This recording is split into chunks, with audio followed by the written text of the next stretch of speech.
हिजोदेखि सदनमा उठेका केही विषयहरू अहिले भर्खरै प्रतिपक्षी दलको तर्फबाट मान्य सदस्यले राखेका कुराहरू समेतलाई स्पष्ट पार्ने उद्देश्यका साथ म यहाँ उपस्थित भएको छु। सबभन्दा पहिला त म भारत भ्रमणबारे नै कुरा राख्न चाहन्छु। मैले मित्र राष्ट्र भारतको भ्रमणमा जानु अगाडि पनि यस सम्मानित सदनलाई जानकारी गराएको थिएँ र विषयहरू के प्रस्तुत हुँदैछन्, छलफल हुँदैछ भन्ने विषयहरू समेत मैले प्रस्तुत गरेको थिएँ। यी विषयहरूमा छलफल हुँदैछ भनेर। अब म भारत भ्रमण सकेर फर्केको छु र म भ्रमणको बारेमा औपचारिक रूपले म प्रतिपक्षी दलको नेतालाई धन्यवाद भन्न चाहन्छु। उहाँ आइपुग्नु भयो, त्यसको निम्ति मैले भन्दै थिएँ उहाँले देखिन नमिठो लागेको छ भनेर आउनुभयो, त्यसको लागि म खुसी भएको छु। धन्यवाद। अब म मित्र राष्ट्र भारतको भ्रमणमा भए गरेका कामहरू बारे यस सम्मानित सदनलाई जानकारी गराउन चाहन्छु सबभन्दा पहिला। त्यसपछि हिजोदेखि यो सदनमा उठेका विषयहरू बारे पनि म आफ्नो स्पष्टीकरण भनौँ या विचार भनौँ म प्रस्तुत गर्नेछु। सम्मान्य सभामुख महोदय, मित्र राष्ट्र भारतका प्रधानमन्त्री महामहिम श्री नरेन्द्र मोदीको मैत्रीपूर्ण निमन्त्रणामा मैले गत जेठ 17 देखि 20 सम्म भारतको 4 दिने औपचारिक भ्रमण पुरा गरी फर्केको छु। भ्रमणका अवसरमा भएका द्विपक्षीय भेटघाट एवं कार्यक्रमहरूका बारेमा यहाँहरूलाई अवगत नै छ। नेपाल र भारत बीच सदियौँ पुरानो तथा घनिष्ठ सम्बन्ध रहिआएको छ। मेरो भ्रमण आगामी दिनमा द्विपक्षीय सम्बन्धलाई अझ बलियो बनाउने दिशामा केन्द्रित रह्यो। विशेष गरी आर्थिक मामिलामा राष्ट्रको दीर्घकालीन हितमा सम्झौताहरू भएका छन् भने राजनीतिक मामिलामा आपसी विश्वास बढाउँदै छलफल र वार्ताद्वारा निकास खोज्ने दिशामा अर्थपूर्ण प्रतिबद्धताहरू व्यक्त भएका छन्। यस सन्दर्भमा भारतीय प्रधानमन्त्री श्री नरेन्द्र मोदीसँग नयाँ दिल्ली स्थित हैदराबाद हाउसमा भएको द्विपक्षीय भेटवार्ता स्वभावैले सबैभन्दा महत्त्वपूर्ण हुन्थ्यो र भयो पनि। सो अवसरमा हैदराबाद हाउसमा व्यापार, पारवहन, लगानी प्रवर्धन, ऊर्जा व्यापार तथा क्रस बोर्डर ट्रान्समिसन लाइन, सिँचाइ, बाढी तथा डुबान नियन्त्रण, कृषि, सीमा वारपार सम्पर्क कनेक्टिभिटी बढाउने, रेलवे सेवा सञ्चालन कार्य, पुलहरूको निर्माण तथा एकीकृत जाँच चौकी एवं सुक्खा बन्दरगाह जस्ता पूर्वाधार निर्माण कार्य अगाडि बढाउने विषयमा सकारात्मक र अर्थपूर्ण छलफलहरू भए। हवाई सेवालाई थप सुरक्षित बनाउन नेपालले अर्को हवाई प्रवेश मार्ग र गौतम बुद्ध अन्तर्राष्ट्रिय विमानस्थल सञ्चालनका लागि इन्स्ट्रुमेन्टल ल्यान्डिङ सिस्टम ILS सञ्चालन गर्ने प्रक्रिया सम्बन्धमा भारतीय पक्षको समझदारीका बारेमा सकारात्मक कुरा भए। नेपालगञ्ज र भैरवाबाट नयाँ दिल्ली लगायत भारतका अन्य सहरमा दुईतर्फी उडान गर्ने सम्बन्धमा सकारात्मक छलफल भई नतिजाको नजिक पुगेको छ। यसै गरी जलविद्युतका क्षेत्रमा सहकार्य गर्ने सम्बन्धमा समेत बलियो सहमति निर्माण भएको छ। विभिन्न जलविद्युत आयोजनामा लगानी भित्र्याउने, द्विपक्षीय ऊर्जा व्यापारका लागि ट्रान्समिसन लाइन लगायतका संरचनाको निर्माण गर्ने तथा नेपालबाट भारततर्फ ऊर्जाको दीर्घकालीन व्यापारका लागि वैधानिक आधार सुनिश्चित गर्ने विषयमा भ्रमणमा महत्त्वपूर्ण सहमति भएका छन्। खास गरी दीर्घकालीन ऊर्जा व्यापार र भारतीय भूमि हुँदै बङ्गलादेशसम्म नेपालबाट जलविद्युत निर्यातको सुरुवात गर्ने सहमति भई त्रिपक्षीय सम्झौताका लागि प्रक्रिया अगाडि बढाउने समेत सहमति भएको छ। भारतका प्रधानमन्त्रीले आगामी 10 वर्षमा 10,000 मेगावाट जलविद्युत नेपालबाट आयात गर्ने भारतको धारणा स्पष्ट रूपमा राख्नु भएको छ। नेपालमा विद्यमान प्रचुर जलविद्युत क्षमताको उपयोग गरी समृद्धि हासिल गर्न लगानीकर्ताहरूको टटकारो आवश्यकता छ। यो हामी सबैले महसुस गरेकै कुरा हो। लगानीकर्ताहरूले उत्पादित विद्युतको बजार सुनिश्चित हुने अवस्थामा मात्र लगानी गर्ने हुँदा आगामी 10 वर्षमा 10,000 मेगावाट विद्युत भारतले नेपालबाट खरिद बिक्री सम्झौता गरी खरिद गर्ने व्यवस्था सहितको फ्रेमवर्क एग्रिमेन्टमा दुवै देशका ऊर्जा सचिवहरूले प्रारम्भिक हस्ताक्षर सम्पन्न गरेका छन्।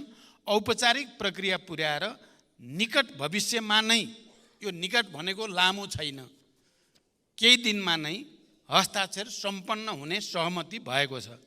औपचारिक प्रक्रियाहरू पुर्याएर यो सम्झौता पूर्ण रूपमा लागू हुनेछ।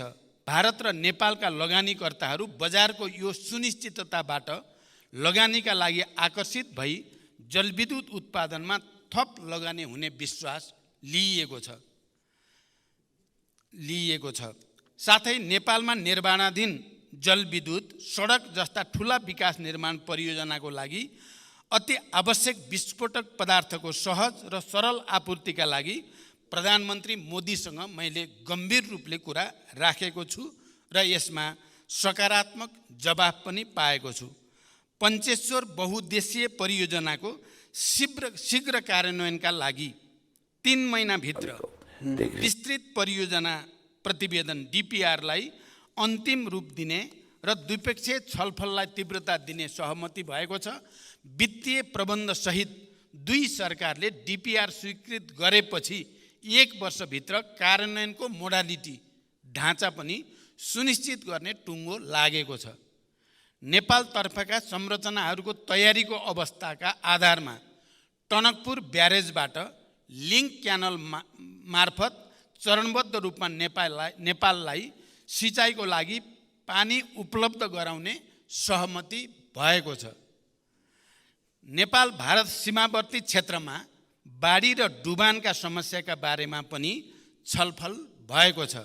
मनसुन सुरु हुनु अघि नै बाढी र डुबान नियन्त्रण कार्यलाई प्रभावकारी बनाउन आवश्यक कदम चाल्नका लागि विद्यमान द्विपक्षीय संयन्त्रहरूलाई तत्काल सक्रिय बनाउन सम्बन्धित अधिकारीलाई प्रधानमन्त्री मोदीजी र मैले निर्देशन दिइसकेका छौँ। महाकाली नदीमाथि शीर्ष परशुराम धाम, पूर्णागिरी माई तथा झुलाघाटमा भारत सरकारको अनुदान सहयोगमा पक्की पुल निर्माण गर्ने सहमति भएको छ। यसबाट आवागमन र व्यापारमा सहजता भई सुदूरपश्चिम प्रदेशका जनता लाभान्वित हुनेछन् र भारत सरकारको अनुदान सहयोगबाट रामायण सर्किट अन्तर्गतका परियोजना, Girijaprasad Koirala institute of health science र सुदूरपश्चिममा Nepal institute of technology, Kailali र चितवनमा अन्तर्राष्ट्रिय स्तरको क्रिकेट मैदानको निर्माण कार्य अगाडि बढाउने बारेमा पनि गम्भीर छलफल भएको छ। सम्माननीय सभामुख महोदय, कृषि क्षेत्रमा क्षमता अभिवृद्धि, अर्ग्यानिक खेती, प्राकृतिक कृषि प्रणाली, नानो फर्टिलाइजर जस्ता विषयमा आपसी सहयोग विस्तार, मलको सहज आपूर्ति, नगदे बाली र चौपाएको नस्ल सुधारका लागि सहायता लगायतका विषयमा समेत गम्भीर छलफल र सहमति भएका छन्। नेपाल र भारतीय कम्पनीको संयुक्त लगानीमा नेपालमा रासायनिक मल कारखानाको सम्भाव्यता एवं बजारको सुनिश्चितताका बारेमा पनि सकारात्मक छलफल भएका छन्। भारतीय बजारमा नेपालका कृषिजन्य उत्पादन र प्राथमिक वस्तुहरूको निर्यात सहजीकरणका लागि भारतीय प्रधानमन्त्रीसँग गम्भीर छलफल भएको छ। द्विपक्षीय व्यापारलाई थप प्रवर्धन गर्ने र नेपालले सामना गरिरहेको व्यापार घाटा न्यूनीकरणको विषयमा पनि सकारात्मक छलफल सहित द्विपक्षीय व्यापारलाई अझ सहज बनाउन नेपाल भारत वाणिज्य सन्धिको पुनरावलोकन गर्न र व्यापार सम्बन्धी अन्य विषयलाई सम्बोधन गर्न वाणिज्य सचिव स्तरीय विद्यमान द्विपक्षीय संयन्त्रलाई सक्रिय बनाएर कार्य गर्ने निर्देशन दुवै प्रधानमन्त्रीबाट दिइसकिएको छ।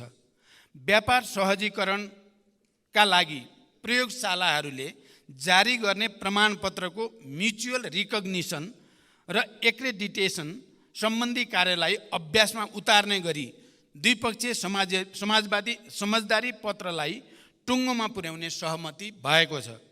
नेपाली जुटमा लगाइएको महसुल काउन्टर भेलिङ ड्युटी हटाउन समेत भारतीय प्रधानमन्त्रीसँग सकारात्मक छलफल भएको छ। भेटवार्ताका क्रममा सीमा सम्बन्धी विषयहरूमा गम्भीर रूपले छलफल भएको छ। सीमा सम्बन्धी विषयलाई स्थापित कूटनैतिक संयन्त्र मार्फत समाधान गर्न भारतका प्रधानमन्त्रीलाई मैले गम्भीर ढङ्गले आग्रह गरेको छु। यहाँहरूलाई थाहा नै छ, प्रधानमन्त्री मोदीजीले पनि संयुक्त प्रेस मिटको अवसरमा सीमा लगायतका थाती रहेका सबै समस्या समाधान गरिनेछ भन्ने कुरा स्पष्ट शब्दमा राख्नु भएको छ। लामो समयपछि भारतीय प्रधानमन्त्रीबाट सीमा सम्बन्धी विषयमा स्पष्ट विचार आएको यो पहिलो र सकारात्मक अभिव्यक्ति हो। सम्माननीय सभामुख महोदय, अब म यस सम्मानित सदनलाई मेरो भ्रमणका अवसरमा प्रधानमन्त्री मोदीजी र मैले भर्चुअल माध्यमबाट उद्घाटन र शिलान्यास गरेका परियोजनाबारे जानकारी गराउन चाहन्छु। कुर्था बिजलपुरा रेलमार्गको हस्तान्तरण भारत सरकारको अनुदान सहयोगमा निर्माण भइरहेको यस रेलमार्ग अन्तर्गत हाल जयनगर कुर्था 35 किलोमिटर खण्डमा रेल सेवा सञ्चालन भइरहेकोमा कुर्था बिजलपुरा थप 17 किलोमिटर लामो खण्ड सम्पन्न भई हस्तान्तरण भएको छ। आवश्यक तयारीपछि अहिले सञ्चालनमा रहेको कुर्थासम्मको रेल सेवा बिजलपुरासम्म विस्तार भई 52 किलोमिटर यात्रुवाहक रेल सेवा सञ्चालन हुनेछ। हाल निर्माणाधीन बिजलपुरादेखि बर्दिवाससम्मको बाँकी 18 किलोमिटर खण्ड पनि शीघ्र सम्पन्न गर्ने सहमति भएको छ। त्यसपछि नेपालको पूर्व पश्चिम राजमार्गको बर्दिवासदेखि 70 किलोमिटर दूरीमा जयनगर हुँदै भारतका विभिन्न सहरहरूमा यात्रुवाहक र मालवाहक रेल सेवा सञ्चालन हुनेछ। यसबाट नेपालको आयात निर्यातमा समय र लागत घट्नुका साथै पर्यटन क्षेत्रमा समेत ठुलो टेवा पुग्ने विश्वास लिइएको छ। भारतको जोगबनीदेखि नेपालको विराटनगर कस्टम यार्डसम्म कार्गो रेल सेवाको सञ्चालन भारत सरकारको अनुदान सहयोगमा निर्माणाधीन भारतको बथनादेखि नेपालको कटहरी मोरङसम्मको रेलमार्ग मध्ये बथनादेखि विराटनगर भन्सार परिसरसम्मको 8 किलोमिटर खण्ड सम्पन्न भई नेपाल सरकारलाई हस्तान्तरण भएको छ।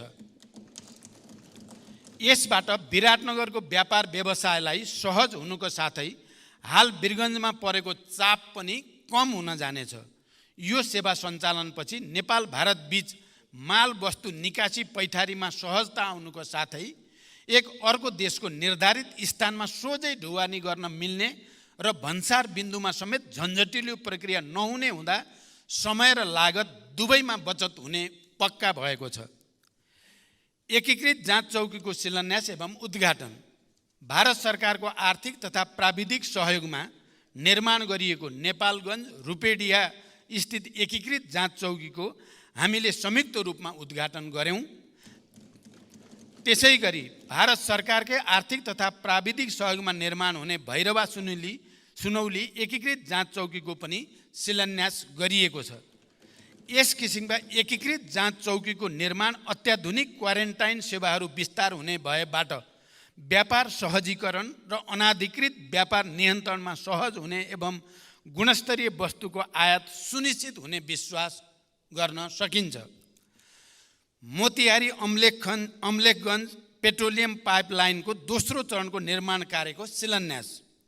पहिलो चरणमा भारतको मोतिहारीदेखि बाराको अम्लेखगञ्जसम्म पेट्रोलियम पाइपलाइनको निर्माण सम्पन्न भई दोस्रो चरणमा उक्त पाइपलाइनको चितवनको लोथरसम्म विस्तार गरी ग्रिनफिल्ड टर्मिनल निर्माण गर्ने पूर्व योजना अनुरूप नै दोस्रो चरणको शिलान्यास भएको छ। यसबारेमा पेट्रोलियम पूर्वाधार निर्माण सम्बन्धी समझदारी पत्र समेत हस्ताक्षर भएको छ। बुटोल गोरखपुर 400 केबी अन्तर्देशीय प्रसारण लाइनको शिलान्यास भएको छ।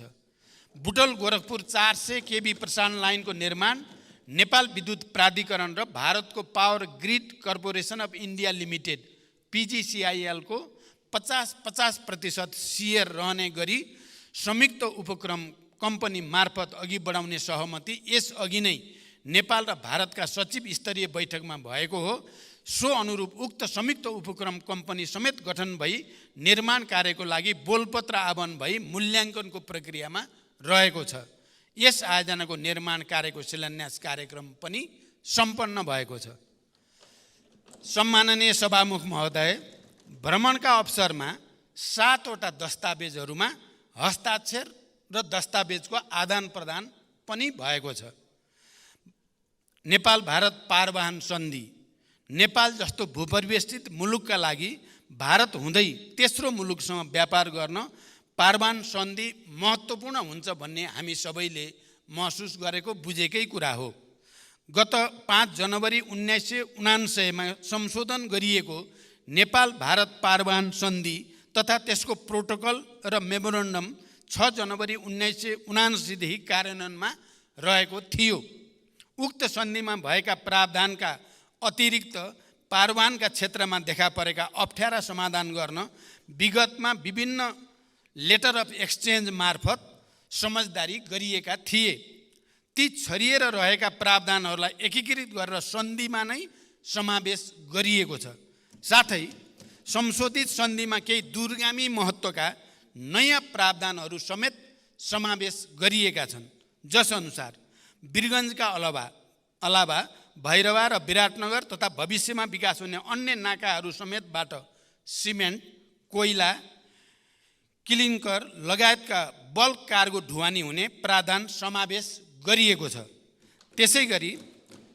त्यसैगरी नेपालको पारवाहनमा भारतको आन्तरिक जल यातायातको इनल्यान्ड वाटरवेज प्रयोग गर्न साहेबगञ्ज, कालुघाट र बनारससम्म आन्तरिक जलमार्ग उपयोग र भारतका यी 3 वटा टर्मिनल्सबाट हाल सडक र भविष्यमा विकास हुने रेलमार्ग सहित मल्टिमोडल ढुवानीका माध्यमबाट पारवाहन सुविधा सुनिश्चित गरिएको छ।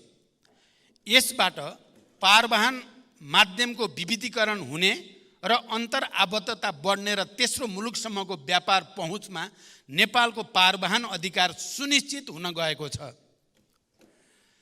पेट्रोलियम पूर्वाधार निर्माण सम्बन्धी समझदारी पत्र भारतीय आर्थिक तथा प्राविधिक सहयोगमा बाराको अम्लेखगञ्जदेखि चितवनको लोथरसम्म र भारतको सिलगढीदेखि झापाको चारालीसम्म पेट्रोलियम पाइपलाइन विस्तार गर्ने साथै लोथर र चारालीमा ग्रिनफिल्ड टर्मिनल निर्माणमा 50% खर्च बेहोर्ने गरी एक समझदारी पत्रमा पनि हस्ताक्षर भएको छ। अन्तर्देशीय पाइपलाइनको विस्तार र भण्डारको विकासबाट लागत प्रभावकारिता, ढुवानी, भण्डारण एवं ऊर्जा सुरक्षाको हिसाबले समेत यो निकै नै महत्त्वपूर्ण रहेको छ। विद्युतीय ऊर्जाको विकास र खपत बढाउने सरकारको प्रमुख प्राथमिकता रहे तापनि आगामी केही वर्ष पेट्रोलियम खपत निरन्तर रहने र विश्व अनुभवले समेत शून्य पेट्रोलियम खपत हुने नदेखिएको परिप्रेक्ष्यमा अन्तर्देशीय पाइपलाइन हाम्रो लागि नै बढी आवश्यक रहेको छ। दोधारा चाँदेनी एकीकृत जाँच चौकी तथा सुक्खा बन्दरगाहको निर्माण सम्बन्धको समझदारी पत्र भारत सरकारको आर्थिक तथा प्राविधिक सहयोगमा 3 वर्षभित्र निर्माण सम्पन्न हुने गरी समझदारी पत्रमा हस्ताक्षर भएको छ। नेपालको सुदूरपश्चिम क्षेत्रमा यस किसिमको पूर्वाधार निर्माण हुँदा पारवाहन एवं व्यापार सहजीकरण भई समग्र सुदूरपश्चिम र देशको आर्थिक रूपान्तरणमा महत्त्वपूर्ण भूमिका खेल्ने विश्वास हामीले लिएका छौँ। यो क्षेत्रबाट भारतको पश्चिमतिर रहेका सामुद्रिक बन्दरगाहहरू तुलनात्मक रूपमा नजिक पर्ने हुँदा आगामी दिनमा भारत हुँदै तेस्रो मुलुकसम्म व्यापार पहुँच वृद्धि गर्न कोसेढुङ्गा साबित हुनेछ। यसको निर्माणबाट हाल विकास भइरहेका औद्योगिक पूर्वाधार र आगामी दिनमा विकास हुने विशेष आर्थिक क्षेत्रको विस्तारमा सरकारी तथा निजी लगानी बढ्न जाने, रोजगारी सृजना हुने र तुलनात्मक लाभ भएका जडीबुटी जन्य वस्तुको प्रशोधन र निर्यात प्रवर्धनमा पनि ठोस टेवा पुग्ने विश्वास लिएको छ। फुकोट कर्णाली 480 मेगावाट जलविद्युत परियोजना सम्बन्धी समझदारी पत्र। विदेशी लगानीकर्तासँग स्वदेशी लगानीकर्ताले संयुक्त उपक्रम कम्पनी खडा गरेर विद्युत उत्पादनको लागि आवश्यक अनुमति पत्र लिएर आयोजना, अध्ययन तथा निर्माण गर्न पाउने विद्यमान कानुनी व्यवस्था अन्तर्गत भारतको national hydro power corporation NHPC र नेपालको विद्युत उत्पादन कम्पनी लिमिटेड बीच संयुक्त उपक्रम कम्पनी खडा गरी 480 मेगावाटको फुकोट कर्णाली जलविद्युत आयोजनाको अध्ययन तथा निर्माण गर्ने समझदारी पत्रमा हस्ताक्षर भएको छ।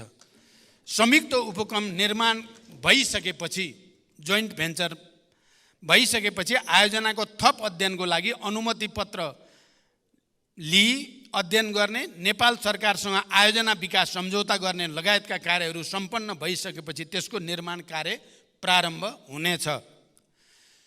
तल्लो अरुण 669 मेगावाट जलविद्युत परियोजना सम्बन्धी परियोजना विकास सम्झौता कम्पिटेटिभ बिडिङ प्रक्रियाबाट लगानी बोर्ड र सतलज जलविद्युत निगम बीच सन् 2021 मा सम्झौता भई प्रचलित कानुन बमोजिम अध्ययन पुरा भएको 669 मेगावाट क्षमताको बुट मोडेलमा निर्माण हुने यो परियोजना अरुण तेस्रोको तल्लो तटीय परियोजना हो।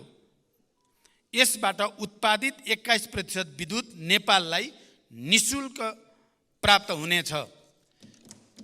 नेपालको नेसनल क्लियरिङ हाउस लिमिटेड र भारतको national payment company India limited बीच सीमापार विद्युतीय भुक्तानी सम्बन्धी समझदारी पत्र। नेपाल र भारत भ्रमण गर्ने दुवै देशका पर्यटक, विद्यार्थी, उद्योगी, व्यवसायीका निम्ति यस समझदारी पत्र एक महत्त्वपूर्ण उपलब्धि हुन गएको छ। यसले क्रस बोर्डर डिजिटल पेमेन्ट प्रक्रिया मार्फत थप सरल र सहज र भरपर्दो बन्ने निश्चित भएको छ। नेपालको परराष्ट्र मामिला अध्ययन प्रतिष्ठान र भारतको सुषमा स्वराज विदेश सेवा संस्थान बीच समझदारी पत्र। बिमस्टेक, ब्रिक्स जस्ता क्षेत्रीय सङ्गठन एवं अन्य देशका समकक्षी गरी 98 वटा समझदारी सम्पन्न गरिसकेको भारतको विदेश सेवा संस्थानसँग नेपालको परराष्ट्र मामिला अध्ययन प्रतिष्ठानको संस्थागत सम्बन्ध स्थापना गर्दा नेपालको कूटनीतिक क्षमता विकास गर्न एवं अनुभव आदान प्रदान गर्न मद्दत पुग्ने मैले विश्वास लिएको छु। नेपाल भारत व्यापार शिखर सम्मेलन भ्रमणका अवसरमा नेपाल र भारतका निजी क्षेत्रका छाता सङ्गठनहरू नेपाल उद्योग वाणिज्य महासङ्घ FNCCI र भारतीय उद्योग परिसङ्घ CII द्वारा आयोजित नेपाल इन्डिया बिजनेस समिटलाई सम्बोधन गर्दै भारतीय लगानीकर्ताहरूलाई नेपालमा लगानीका लागि आह्वान गरिएको छ। भारत सरकारका वाणिज्य मन्त्री समेत उपस्थित भई उक्त कार्यक्रममा नेपालका निजी क्षेत्रका प्रतिनिधि तथा भारतीय व्यवसायी र लगानीकर्ताहरू बीच साझेदारी र लगानीका विषयमा सकारात्मक र अर्थपूर्ण अन्तर्क्रिया सम्पन्न भएको छ। नयाँ दिल्लीको द्विपक्षीय भेटवार्ता र अन्य औपचारिक कार्यक्रमहरूको समापनपछि मैले भारतको मध्य प्रदेशको इन्दौर र सांस्कृतिक सहर उज्जैनको भ्रमण समेत गरेँ। इन्दौरमा स्वच्छ भारत अभियान अन्तर्गतको सोलिड वेस्ट म्यानेजमेन्ट परियोजना, नेपालमा सूचना प्रविधिको विकासका क्षेत्रमा सहकार्य गर्ने सम्भावनालाई मध्यनजर गर्दै इन्दौर स्थित टाटा कन्सल्टिङ सर्भिस TCS को पनि अवलोकन गरियो। छोटो समयमै कम लगानीमा प्रभावकारी ढङ्गले सञ्चालित इन्दौरको सोलिड वेस्ट म्यानेजमेन्ट सम्बन्धी अनुभव हाम्रा लागि पनि निकै अनुकरणीय रहेको हाम्रो सिँगै प्रतिनिधिमण्डलले महसुस गर्यो। मैले भारतका प्रधानमन्त्री महामहिम श्री नरेन्द्र मोदीजीलाई नेपाल भ्रमणको निम्ता दिएको छु र भारतका प्रधानमन्त्रीले आफूले सन् 2014, 2018 र 2022 मा नेपालको भ्रमण गरेको स्मरण गर्दै नेपालको भ्रमणलाई ठुलो महत्त्व दिएको र उपयुक्त समयमा नेपाल भ्रमण गर्ने बताउनु भएको छ। नेपाल र भारत बीच रहेको बहुआयामिक र घनिष्ठ सम्बन्धलाई समानता र आपसी लाभका आधारमा थप बलियो बनाउन यस भ्रमणले ठुलो योगदान गरेको छ। भारतका प्रधानमन्त्री श्री नरेन्द्र मोदीसँग खुलस्त रूपमा कुराकानीबाट विश्वासको नयाँ वातावरण सिर्जना भएको छ भने थातिरहेका विषयलाई सम्बोधन गर्न सकिने विश्वासको राम्रो आधार पनि तयार भएको छ। आम निर्वाचन पश्चातको पहिलो विदेश भ्रमणको रूपमा रहेको यो भारत भ्रमण मैले विगतका भ्रमणभन्दा केही फरक महसुस पनि गरेँ, परिणाममुखी पनि भयो र सबभन्दा ठुलो कुरा भारत र नेपालको बिचमा विश्वासको एउटा नयाँ वातावरण तयार भएको मैले महसुस गरेको छु। सार रूपमा यो भ्रमण परिणाममुखी भएको छ र भविष्यका लागि स्पष्ट मार्गदर्शन समेत यो भ्रमणबाट कोरिएको छ। अन्त्यमा यस औपचारिक भ्रमणको तयारीका क्रममा मलाई महत्त्वपूर्ण सुझाव प्रदान गर्नुहुने पूर्व प्रधानमन्त्रीहरू, पूर्व परराष्ट्र मन्त्रीहरू, कूटनीतिक नियोगका प्रतिनिधिहरू, मुख्य सचिव एवं परराष्ट्र मन्त्रालय र नेपाल सरकारका सबै सम्बन्ध निकायलाई हार्दिक धन्यवाद दिन चाहन्छु। मैले औपचारिक र आधिकारिक रूपमा यस सम्मानित सदनलाई भारत भ्रमणको बारेमा यति जानकारी गराइसकेपछि अब मैले धेरै भन्नुपर्छ भन्ने मलाई लागेको छैन। तैपनि अहिले प्रतिपक्ष दलको तर्फबाट मान्य सदस्यलाई र हिजो पनि उठेका कुराहरूको बारेमा मैले थोरै मात्रै स्पष्ट पार्नुपर्ने आवश्यकता महसुस गरेको छु। मुख्य कुरा सीमा सम्बन्धी विषयमा कालापानी, लिपुलेक, लिम्पियाधुरासँग सम्बन्धित विषय र सीमामा जहाँ जहाँ समस्या छन् ती सम्बन्धी विषयमा म यो सम्मानित सदनलाई पुरै गम्भीरताको साथ र जिम्मेवारीपूर्वक भन्न चाहन्छु, मैले बडो प्रष्टसँग यी समस्यालाई हामीले समाधान गर्नै पर्छ। जबसम्म सीमा सम्बन्धी यो समस्याको स्थायी र दीर्घकालीन समाधान गरिँदैन नेपाल भारत सम्बन्ध सहज हुन सक्दैन भनेर बडो प्रष्टसँग अन्य नेताहरूका अतिरिक्त भारतीय प्रधानमन्त्रीसँग समेत प्रष्टसँग राखेँ। मलाई लाग्छ यति प्रष्टसँग सिमानाको समस्या हल गर्नुपर्छ भनेर खुलस्त राखिएको मेरो बुझाइमा यो पहिलो पटक नै हो र भारतको प्रधानमन्त्रीको हैसियतले सीमा समस्या हल गरिन्छ र नेपाल भारत सम्बन्ध हिमालको उचाइमा पुर्याइन्छ भनेर प्रधानमन्त्रीबाट बोलिएको पनि यो पहिलो पटक नै हो।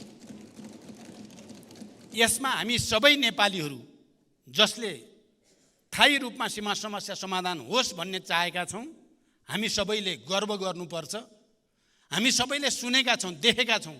मैले होइन, मैले त आन्तरिक छलफलको कुरा राखेँ, तर भारतीय प्रधानमन्त्रीले मैले बोल्नुभन्दा अगाडि नै सीमा समस्या पनि अब हल गरिन्छ। हिमालयको उचाइमा दुई देशको सम्बन्ध पुर्याइन्छ।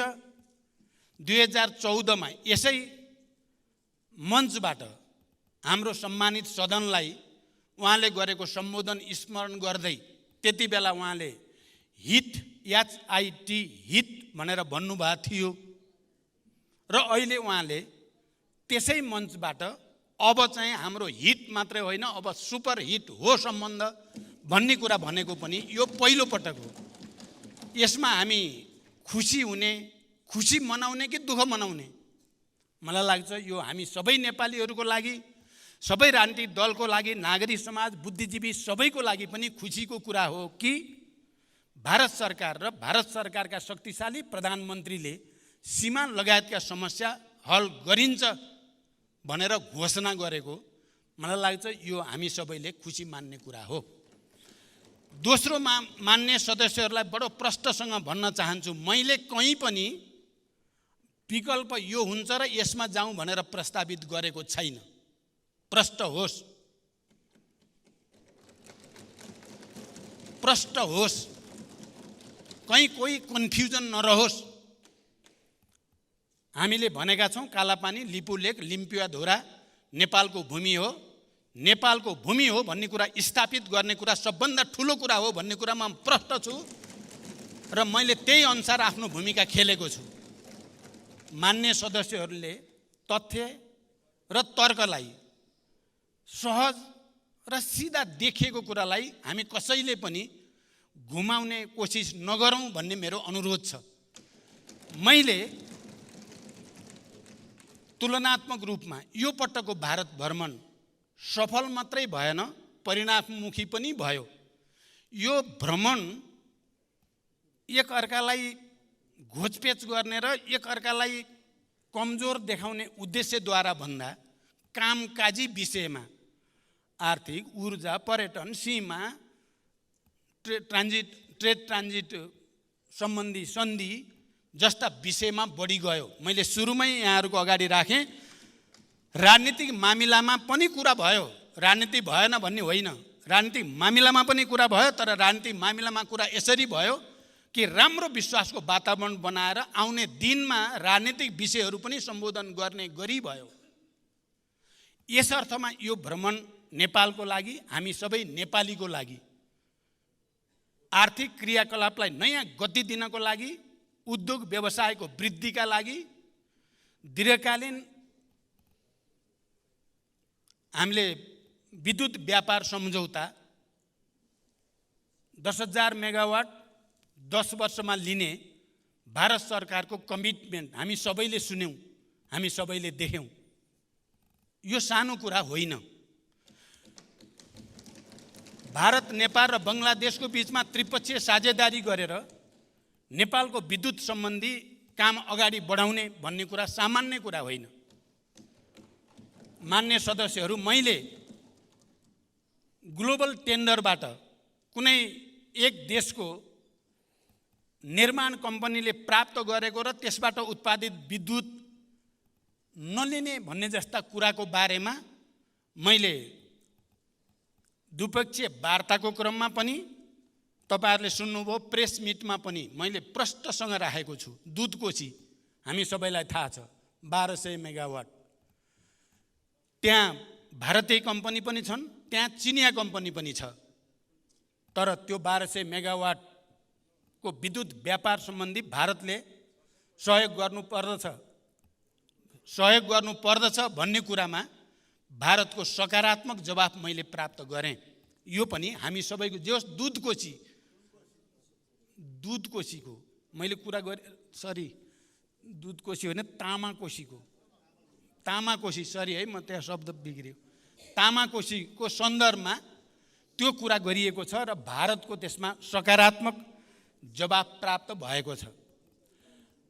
र यस अर्थमा सिमानाको विषयमा यति गम्भीर रूपले कुरा गरिएको र एउटा सकारात्मक वातावरण सहित दुवै देशको सरकार एकै ठाउँमा उभिएर समाधान गरिन्छ भनिएको यो पहिलो चोटिमा मैले नेपालको भूमि सम्बन्धी यताउता गर्यो कि भनेर माननीयजीले राखेको देख्दा म असाध्य चिन्तित र पीडित पनि भएको छु।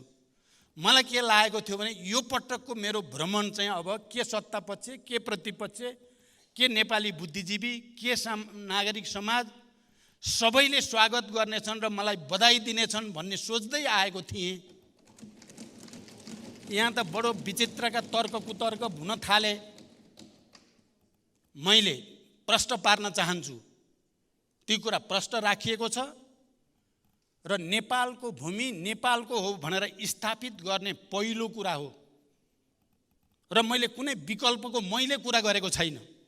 मान्य सदस्यलाई प्रश्न होस्, मैले बोलेका भिडियो पनि छन्, सबै त छँदैछन् प्रमाण हामीसँग।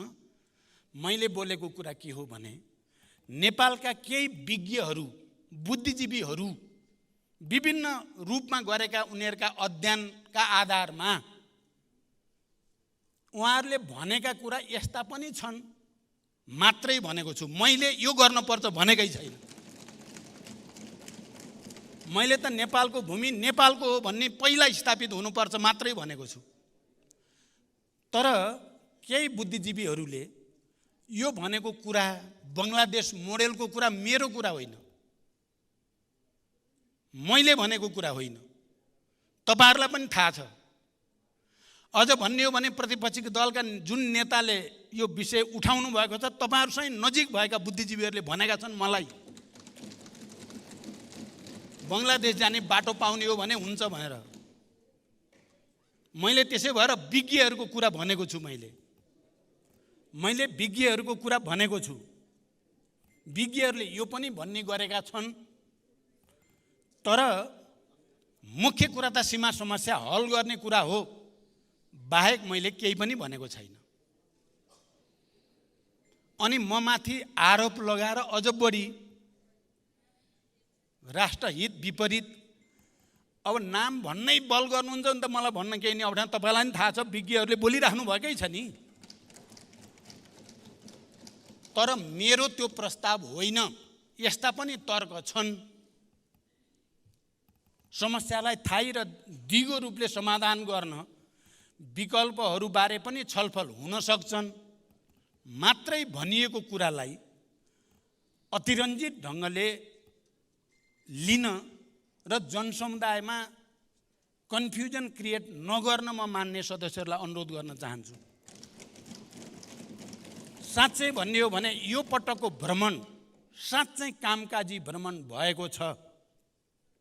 नेपालको राष्ट्रिय हित प्रवर्धनका सन्दर्भमा मान्नेले भन्नुभयो यो भनेपछि परिस्थिति बिग्रिन्छ, ऊ भनेपछि सबै त मैले भने, तपाईँले भने जति कुन चाहिँ बाँकी रह्यो? पञ्चेश्वर पनि आएकै छ, बाढी डुबान पनि आएकै छ, अर्को पनि आएकै छ, अर्को नि आएको छ, अनि सबै परिस्थिति बिग्रिन्छ भनेर छोड्यो भन्न मिल्छ र? केही पनि छोडिएको छैन। समाधान हुन खोजेको म खालि केमा मात्रै गम्भीर भएको छु, म यो सम्मानित सदनलाई भन्न चाहन्छु, केही कुरा हामीले समयभन्दा अगाडि धेरै होहल्ला गर्यो भने समाधान हुने पनि नहोला कि भन्ने चिन्ता छ। मैले कुरा चाहिँ सबै गरेको छु।